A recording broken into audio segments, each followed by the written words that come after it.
I understand that culture is important. How do I assess the culture of where I work? Lou Gerstner, the former CEO of the IBM Corporation, talked about the role that culture has in transformation. In his book, entitled Who Says Elephants Can't Dance, he wrote the following: that culture isn't just one aspect of the game, it is the game. He believed that any organization was the collective capacity of its people to create value. So given that, what we need to understand is, what is the culture made up of? This time we look at some of the elements that make up the culture of any organization. Okay, number one, the control systems. What we're thinking of here is the hierarchy and how rigid it is. The best way to understand this is to look at the way data and directives flow. Are they top to bottom, or are they bottom to top? When you learn this, you'll learn a huge amount about the organization you work in. Okay, number two, the degree of urgency in the organization. What sense of urgency do you get from the teams that you work in and the teams that you work around? Does your team struggle with balancing urgent and important? A culture stuck on the urgent will never get to the work of the important, and it's the important that we need to focus on if we're to build and grow for the future. Okay, number three, people or processes.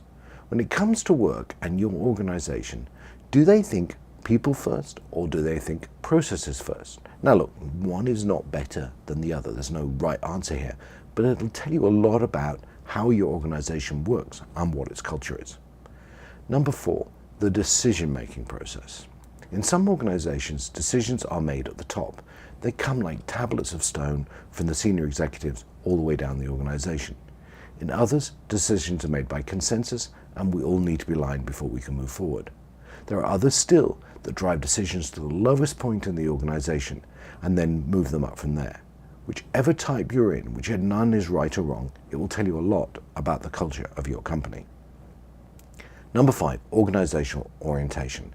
How is your business organized? Is it organized by business unit? Is it organized by region? Is it organized by function?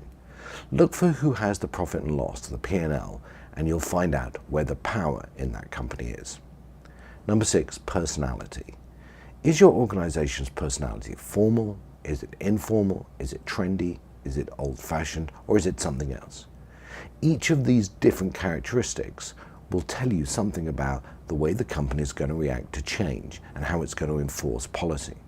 The interesting sign often is to look at the reception of the company. There are many people who say the reception of HQ reflects the personality of the company you're in. Number seven, values. Each company will tell you that it has values that it holds dear to them, the things that it believes most. What are the values of your organization? Are they published? And more importantly, are they followed? If they exist but are not followed, then learning that will tell you a lot about the culture that you're working in. Typically, not one thing defines the culture of your company, but if you can build up a picture or a mosaic, it'll make it easier for you to navigate the culture of the organization that you're in.